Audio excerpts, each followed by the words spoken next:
how are ya? Welcome to my church, Scar Church. Welcome back if you're back here again. Well, today was supposed to be a cooler day and a rainy day. So I was going to try to get work done in the camper because I got a lot of stuff I got to do. I've talked about it in one of my other videos. My MaxxAir fan quit working. I've done some research. The circuit board is a problem on them. And I know it's something to do with that because the way the power cut.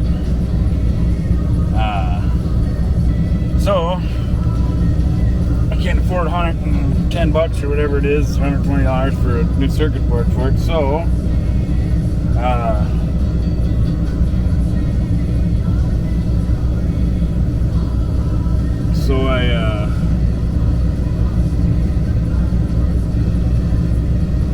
with what I've got bread twisties, I've got graphite, I think I got tinfoil, I think I got wax paper, I got a voltmeter, I got a soldering kit and solder and stuff, so I can make my own resistor, capacitor, you know, different stuff like that if need be.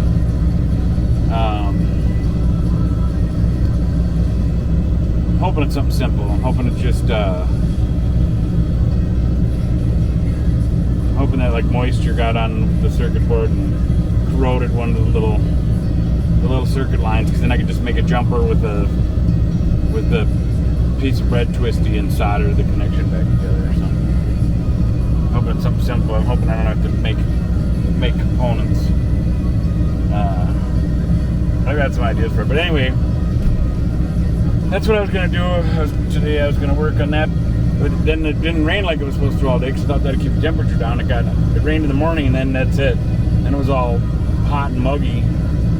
Got up to like 80 something outside today, but it was like, I think it might have hit 90 inside the camper here today. 90, maybe 90, low 90s. And then by the later point of the day, it was down to like 89, 80, 88 or something like that in here. It's cooler in here now. But,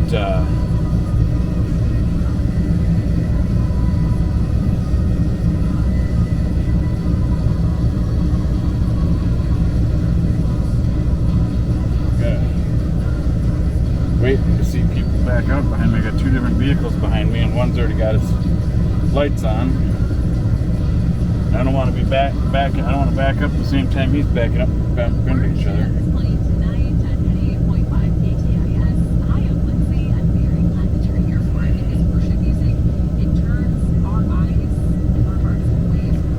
Oh, I'm gonna go pretty quick here. I'm gonna go.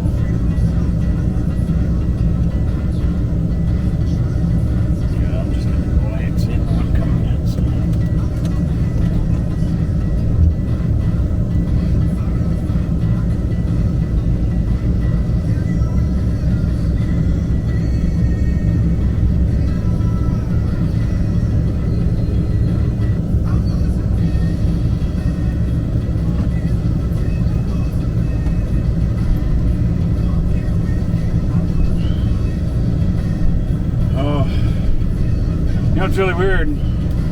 There's all kinds of really weird stuff. But, well, I've been debating with the Lord about this situation.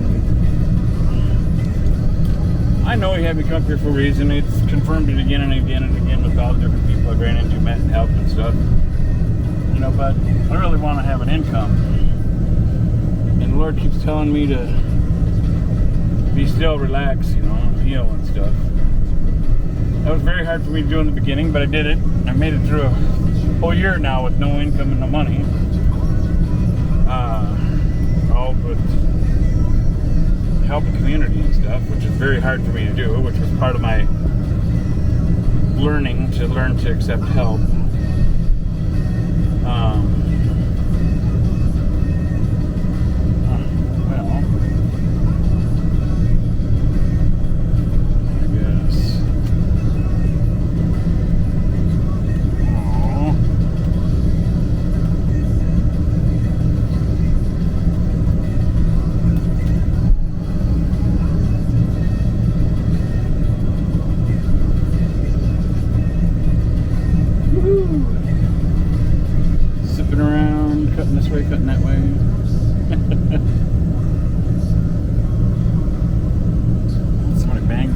back to that dealio.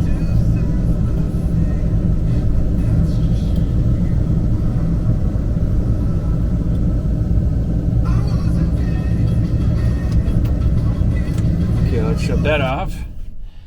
Shut off the engine right away. Save another gallon of gas or something. It sucks. It's stressful just turning the key on this and starting it up because it's got a big old V8 460 in it, so it sucks gas pretty quick. Even just going from parking lot to parking lot or whatever. It's really when I go down the road to the library, that does it too. But what can you expect for a rolling house, you know?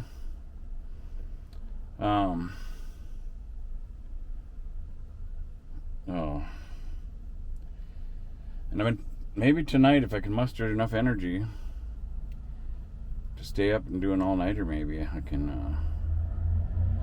I think it's gonna be hot again tomorrow. I think so. It's gonna cool down tonight, so it's already, the temperatures went down quite a bit, so it's much more comfortable. Although I'm tired because it's hard to sleep through the heat. It's been so hot and stuff. I haven't got a lot of sleep. But I do need it. If I could, sooner I can get that fan, that Max Air fan, up and running again, it'll help with that heat problem. I don't want to have a heat stroke trying to get it fixed either.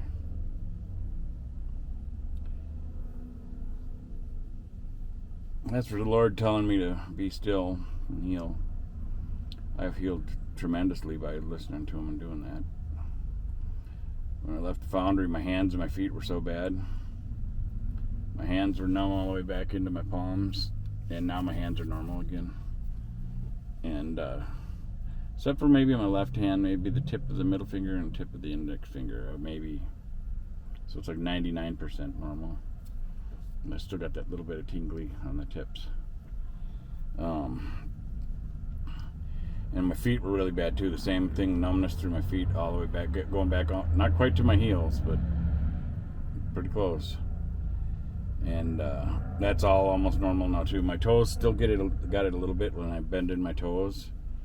I can feel the like stiffness a little bit or something, or the tingliness, but way better than it was. And the bottom of my feet from working in the foundry and being on my feet 10, 12, 14 hours a night.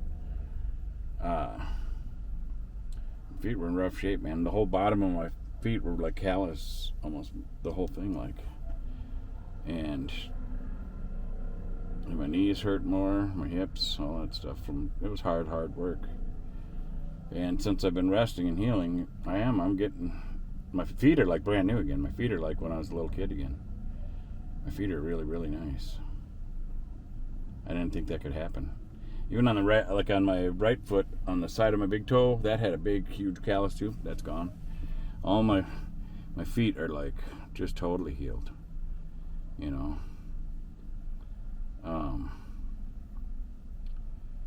It's helped with me changing my diet too. That I've been studying biblical foods. You know, foods in the Bible. I never thought about that before. You know, I just always thought about the relationship with God and faith and stuff. I never related it with like. You know, and I related it with, you know, the morals and being a good person and you know, all that kind of stuff, you know, and being like Jesus and that. But I never thought, I know that's a good instruction book of how we're supposed to live our lives, you know. But I never thought about the food aspect of it, you know. And I can't even tell you how it started or what made it click with me. Some video I was watching or something on YouTube or something, and they said something about I think what caught my eye was the lentil stew and bread and olive oil or something like that. I can't think now. What the heck? Who in the Bible traded their birthright for a bowl of lentil soup? Esau traded his birthright to Jacob for a bowl of red lentil soup, as told in Genesis, chapter 25, verses 29 through 34. There, did you get that? I hope that came across on the camera. Yeah, Esau traded his birthright to his twin brother Jacob for a bowl of red lentil soup. That was from Genesis 25, 29 through 34. And in this video that it happened to be in, they were talking about, about that scripture and how Esau had come in from working the fields and was famished and knew that the nutrients that were in the red lentil soup, and then I think within that same meal, I don't know if it's in the Bible or not, but I feel like the way the story went, I felt like it was the red lentil soup, and I think he also had like bread and some olive oil or something with it, or bread and honey or something, maybe, I don't know. But they were all different stuff in the Bible, food in the Bible, and that's why he traded his birthright for it, because he knew the nutrients that would replenish his drained energy and stuff from working out in the field or whatever. So it just made me like, wow, hello. So not only is the Bible,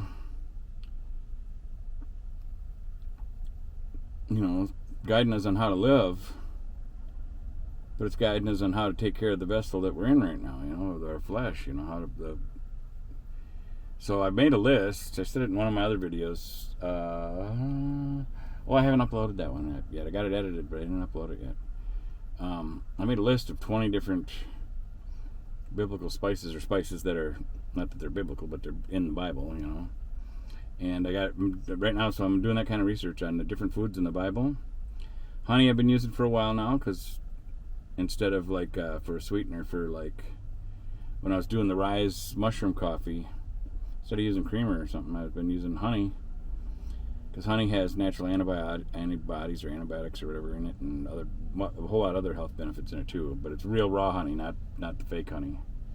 The bread in the Bible is barley bread, and I haven't been able to find barley bread, and I understand why now when I started looking that up, doing research, because it doesn't, when you make it yourself, it's got like a 2 to 4 day shelf life kind of deal, so it starts spoiling pretty quick. So that's something they would make daily. That's why it's give us our daily bread, I'm assuming, because they would make that daily and eat it, so it was made, finished, and eaten, and but it was barley bread, because barley's got different nutrients in it, whether it's iron and fiber, whatever. It's got better nutrients in it for our body than the normal wheat flour and stuff, So I was kind of bummed out when I couldn't find barley bread nowhere, and I still haven't. And so I've been doing a little bit of checking into recipes, but I have no way to bake it or nothing, because I live in my camper and I don't have money, and I don't have propane, and I don't have an oven. I don't have a lot of stuff, but I'm very thankful for what I do have. Now there is, once I get back to having an income, I pulled the old microwave out of here because it was like an old dinosaur that didn't work. Well, it would kind of work, but something was shorted in it or something, because it drew way too much power. So I think it had a short or something in it, and it was heavy as ever because it was an old dinosaur. And so I pulled that thing out of here and got rid of it, threw it out. And there's one that I want to get eventually at Walmart that's, I don't know if it's $100 and some dollars. It used to be $89 a while back, but now it's up to $100 and something. And it's a 3-way, and it's only 900 watts. So yeah, I'll have to cook stuff a little longer in there. But it's easier on my battery bank system from my solar panels and stuff. It'll handle it better. My battery bank system, my inverter, I got a 3,000 watt inverter, so it would handle it. But at 900 watts, it's just not as hard on the system, I guess. And it's a 3-way for that price. For a 3-way, it's great. It's a microwave, a hot air fryer, and I think a convection. I think that's the 3 things it is. So that's pretty slick for a little 900 watter. So I want to get that and pop that in here. That'll be nice, because I haven't had a microwave in a long time. I've learned, which was part of this journey.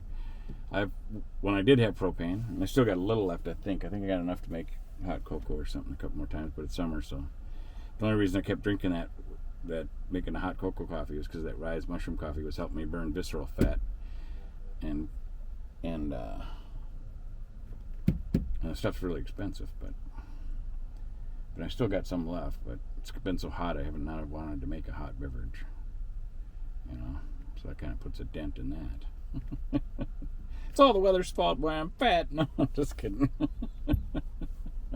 So, I don't know, I'm babbling on here. But hopefully you got something good out of this. As I learn more about the different foods in the Bible, I'll be talking about it more. So far, I've been making this mix of rice. So far I like it. I've done beef stock or chicken stock, but I like it the best with the chicken stock, I think. And I do rice, and this, I don't know if rice is in the Bible, but I think it is. But I just assumed it probably was okay to use rice in that to add the extra ingredient. But then I did chicken stock or bouillon to when I was doing the rice and stuff to add that little bit more meat flavor to it. And then I did lentils and chickpeas. And then I used, from the Bible, I used turmeric, curry, and cumin. And because I'm doing propane now, I can't keep my fridge running, so I didn't want stuff to spoil. So instead of getting fresh vegetables, I got onion powder and garlic powder, for the onion and garlic, which I know that's not as good as the right way, but I'll get it all right eventually once I got income going. And I make that, and it's really good.